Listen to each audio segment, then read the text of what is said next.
Halo semuanya, kami dari kelompok 5 terdiri dari saya sendiri, Orlando Marcelo, Noven Juan Felix, Otnil Epima Priscilla, dan Tabitha Michelle.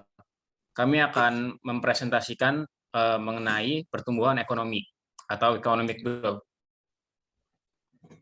Yang pertama adalah akumulasi modal dan pertumbuhan populasi. Akumulasi modal Y sama dengan F dikali KL, permintaan terhadap barang dan fungsi konsumsi. Permintaan terhadap barang dalam model Solow berasal dari konsumsi dan investasi. Dengan kata lain, output per pekerja, yaitu Y, merupakan konsumsi per pekerja, C, dan investasi per pekerja, I. Jadi rumusnya adalah Y sama dengan C plus I. Karena C sama dengan dikali 1 dikurang S dikali Y. Maka identitas perhitungan pendapatan nasional yaitu Y sama dengan dikali 1 kurang S atau dikali Y plus I. Dan bisa diubah menjadi persamaan ini menunjukkan bahwa investasi sama dengan tabungan. Yang kedua adalah pertumbuhan persediaan modal dan kondisi mapan. Jadi terdapat dua kekuatan yang mempengaruhi persediaan modal, investasi dan depresiasi. Investasi mengacu kepada pengeluaran untuk pelunasan usaha dan peralatan baru, dan hal itu menyebabkan persediaan modal bertambah. Sedangkan depresiasi itu mengacu kepada penggunaan modal, dan hal itu menyebabkan persediaan modal berkurang. Yang ketiga adalah bagaimana tabungan mempengaruhi pertumbuhan. Jika tabungan tinggi, perekonomian akan mempunyai persediaan modal yang besar dan tingkat outputnya yang tinggi. Jika tingkat tabungan rendah, perekonomian akan memiliki persediaan modal yang kecil dan tingkat outputnya yang rendah. Konsekuensi jangka panjang dari penurunan tingkat tabungan adalah persediaan modal yang kecil dan tingkat output yang rendah. Tabungan yang lebih tinggi mengaruh kepada pertumbuhan yang lebih cepat dalam model Solow, tetapi hanya sementara. Kenaikan tingkat tabungan hanya akan meningkatkan pertumbuhan sampai perekonomian mencapai kondisi mapan baru. Jika perekonomian mempertahankan tingkat tabungan yang tinggi, maka hal tersebut akan mempertahankan persediaan modal yang besar dan tingkat output yang tinggi, tetapi tidak mempertahankan tingkat pertumbuhan yang tinggi pula.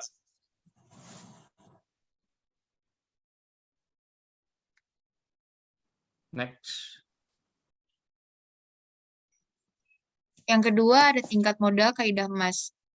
Yang pertama ada membandingkan kaidah emas. Ketika memilih kondisi mapan, tujuan pembuat kebijakan adalah memaksimalkan kesejahteraan individu yang membentuk masyarakat. Individu itu sendiri tidak peduli pada jumlah modal dalam perekonomian atau bahkan jumlah output.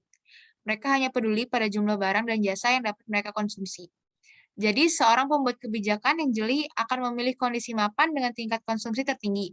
Nilai kondisi mapan K yang memaksimalkan konsumsi tersebut disebut tingkat modal kaidah emas atau golden rule level of capital dan dinyatakan dengan K emas kuadrat. Yang kedua ada transisi menuju kondisi mapan kaidah emas. Yang pertama di sini poinnya ada memulai dengan terlalu banyak modal. Dalam kasus ini, pembuat kebijakan harus mengeluarkan kebijakan yang bertujuan untuk mengurangi tingkat tabungan, menurunkan persediaan modal. Penurunan tingkat tabungan ini akan meningkatkan konsumsi dan menurunkan investasi. Karena investasi dan depresiasi adalah sama dalam kondisi mapan awal, maka investasi menjadi lebih kecil daripada depresiasi. Yang berarti perekonomian tidak berarti pada kondisi mapan. Secara berangsur-angsur, persediaan modal turun yang menyebabkan penurunan output, konsumsi, dan investasi. Variabel-variabel ini terus turun sampai perekonomian mencapai kondisi mapan yang baru. Poin yang kedua, ada memulai dengan terlalu sedikit modal. Ketika perekonomian dimulai di bawah kaidah emas, mencapai kaidah emas perlu menurunkan konsumsi lebih dulu untuk meningkatkan konsumsi di masa depan. Mencapai kaidah emas berarti mencapai tingkat konsumsi pada konsumsi mapan tertinggi dan sekaligus menguntungkan generasi yang mendatang. Tetapi apabila perekonomian pada awalnya berada di bawah kaidah emas, Mencapai kaidah emas perlu meningkatkan investasi dan dengan demikian mengurangi konsumsi pada generasi sekarang. Selanjutnya ada pertumbuhan populasi. Yang pertama ada kondisi mapan untuk pertumbuhan populasi. Pertumbuhan populasi adalah salah satu alasan mengapa persediaan modal prakerja mengecil. Agar perekonomian berada pada kondisi mapan, investasi harus mengimbangi pengaruh depresiasi dan pertumbuhan populasi. Yang kedua, ada dampak pertumbuhan populasi. Negara-negara dengan pertumbuhan populasi yang lebih tinggi akan memiliki tingkat GDP per kapita yang lebih rendah. Ketika tingkat pertumbuhan populasi meningkat, maka depresiasi juga meningkat. Dan kondisi mapan yang baru memiliki tingkat modal per prakerja yang lebih rendah ketimbang kondisi mapan awal. Jadi, model Solow memprediksi bahwa perekonomian dengan tingkat pertumbuhan populasi yang lebih tinggi akan memiliki tingkat modal per pekerja yang lebih rendah dan pendapatan yang lebih rendah pula. Yang ketiga, ada pandangan alternatif pada pertumbuhan populasi. Yang pertama ada model Malthusian, memperkirakan bahwa semakin meningkatnya populasi akan secara terus-menerus membebani kemampuan masyarakat untuk memenuhi kebutuhannya sendiri. Umat manusia selamanya akan hidup dalam kemiskinan. Meskipun model Malthusian kemungkinan menjelaskan kondisi dunia pada saat Malthus hidup, prediksinya mengatakan bahwa manusia akan hidup dalam kemiskinan terbukti salah. Malthus gagal melihat bahwa dalam pertumbuhan daya pikir manusia jauh melampaui dampak dari populasi yang terus bertambah. Pestisida, pupuk, mekanisasi, peralatan pertanian, varietas bibit baru, dan berbagai kemajuan teknologi lainnya membuat petani sanggup menyediakan makanan bagi jumlah penduduk yang terus bertambah. Yang kedua ada model Kramerian. Menurut Kramerian, dengan semakin banyaknya penduduk, maka akan semakin banyak ilmuwan, penemu, dan ahli mesia yang akan memberikan kontribusi pada inovasi dan kemajuan teknologi. Sebagai bukti dari hipotesis ini, Kramer memulai dengan data bahwa seiring populasi dunia, sebagai contoh pertumbuhan dunia lebih cepat ketika populasi dunia 1 miliar, dibandingkan ketika populasi umat manusia hanya 100 juta. Fakta ini sejalan dengan hipotesis bahwa memiliki lebih banyak penduduk akan mendorong lebih banyak kemajuan teknologi. Selanjutnya dibaca oleh Noven.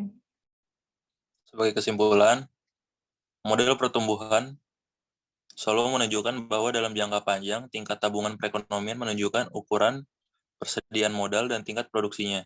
Semakin tinggi tingkat tabungan, semakin tinggi pula tingkat persediaan modal dan semakin tinggi tingkat output.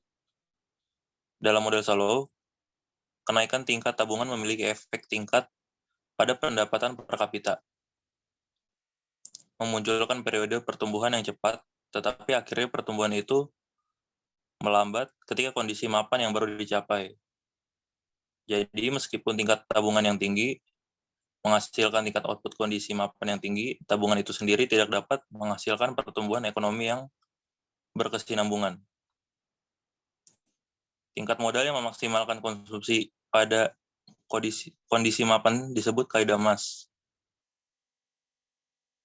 Jika perekonomian memiliki lebih banyak modal daripada kondisi mapan dalam kaidah emas, maka mengurangi tabungan akan meningkatkan konsumsi di seluruh titik waktu. Sebaiknya, jika perekonomian memiliki lebih sedikit modal dalam kondisi mapan kaidah emas, maka untuk mencapai kaidah emas, investasi perlu ditingkatkan.